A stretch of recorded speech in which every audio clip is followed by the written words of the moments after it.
Hello everyone and welcome to all of you on my YouTube channel grow and glow. और आज हम discuss करने वाले basically Buddhism के बारे में, यानी कि बौद्ध धर्म के बारे में।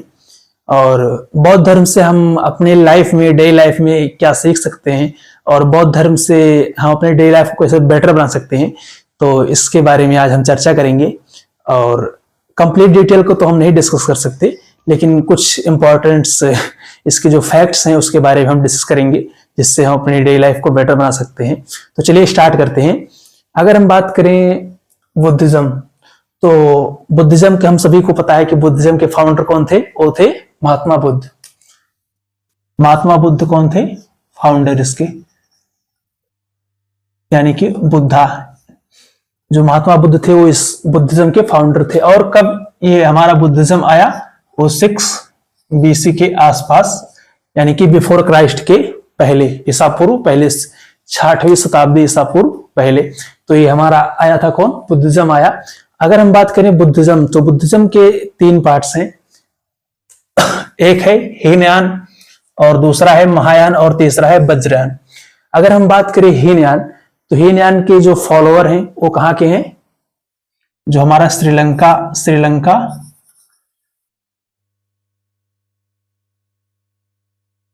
और थाईलैंड, श्रीलंका और थाईलैंड के जो लोग हैं किसको फॉलो करते हैं? हीनयान को। और ये वहां पर क्या मानते हैं? Buddha as a teacher. वो क्या मानते हैं कि बुद्धा एक टीचर है। और हमारा जो दूसरा है महायान, महायान को क्या मानते हैं? कौन से लोग मानते हैं? यहाँ पर चाइना के लोग मानते हैं, चाइना और जापान। तो चाइना और जापान के लोग क्या मानते हैं कि Buddha as a divine, Buddha क्या है? ईश्वर के तुल्य है। और जो हमारा तीसरा है वज्रयान, वज्रयान को कौन से लोग मानते हैं? ये हमारा तिब्बत, जो हमारा तिब्बत था, इसके जो लोग हैं ये किसको मानते हैं? वज्रयान।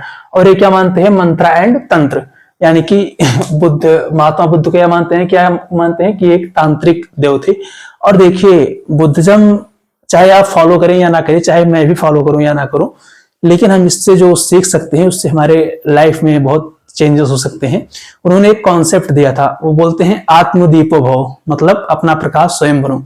वो कहते हैं कि जब अपने अंदर की स्ट्रेंथ को पहचानो, हमेशा अपने अंदर की स्ट्रेंथ को पहचानो, जब अपने अंदर की स्ट्रेंथ को पहचान लेते हैं तब लाइफ में रास्ते अपने आप ही खुल जाते हैं। तो वो बोलते हैं कि अपने अंदर की स्ट्रेंथ को पहचानो और अपना प्रकाश स्वयं बनाओ। तो ये कुछ स्टेटमेंट्स थे जिससे हम अपने लाइफ को तो सुधार ही सकते हैं, कम से कम फॉलो चाहे करे चाहे ना। और यहाँ पर हम अगर बात करें, उन्होंने कुछ टीचिंग दी थी, कोर टीचिंग्स। तो उन्होंने क्या दिया था? वो क्या बोलते हैं कि नॉन वायलेंस, यानी कि अहिंसा पर उन्होंने जोर दिया था कि अहिंसा को फॉलो करो। और दूसरा है कंपैशन, वो बोलते हैं करुणा को भी अपनाओ। और तीसरा है मिडिल पाथ। देखिए, इसको मैं बहुत हद तक मानता भी हूँ, मिडिल पाथ। उन्होंने कहा कि मिडिल पाथ का कॉन्सेप्ट दिया। वो बोलते हैं कि हमें ना बहुत अधिक सुखों में बहुत अधिक खुश होना चाहिए और ना दुखों में बहुत अधिक निराश होना चाहिए, हमें बीच के रास्ते पर चलना चाहिए। तो ये इसके कुछ टीचिंग्स हैं जिसको हम फॉलो करके अपने लाइफ को बेटर बना सकते हैं। तो मिडिल पाथ को बोलते हैं, मिडिल पाथ को फॉलो करो। और रिनाउंसिएशन ऑफ डिजायर, वो बोलते हैं तृष्णा का त्याग कर दो। जितने भी हमारे तृष्णा है, द्वेष है, ये सब का त्याग कर दो, हमारे डेली लाइफ तो बेटर हो जाएगा, बहुत अपने आप में रिलैक्स में हम सब अपने जीवन को जिएंगे। और 5वां है मेडिटेशन। वो बोलते हैं कि ध्यान पर जोर लगाओ, ध्यान दो, ध्यान पर हमें जोर देने की जरूरत है कि मेडिटेशन कम से कम करना चाहिए सभी व्यक्तियों को, जिससे हमारा माइंड रिलैक्स में रहे। और उन्होंने कुछ क्या दिए थे? 8 फोल्ड पाथ, उन्होंने अष्टांगिक मार्ग दिए थे, जिससे भी हमें बहुत कुछ सीखने को मिलता है।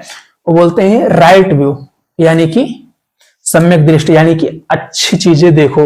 राइट इंटेंशन, सम्यक संकल्प, यानी कि अच्छे हमारे इंटेंशन होने चाहिए, अच्छे विचार होने चाहिए, अच्छे संकल्प होने चाहिए। राइट स्पीच, वो बोलते हैं क्या? अच्छी वाणी बोलो, जो भी बोलो वो क्या बोलो? मीठा बोलो। राइट एक्शन, वो क्या बोलते हैं? सम्यक कर्म, अच्छे कर्म करो। राइट लाइवलीहुड, क्या बोलते हैं? सम्यक आजीविका, जो हमारी आजीविका है उसको, क्या जीवन है उसको अच्छे से जियो।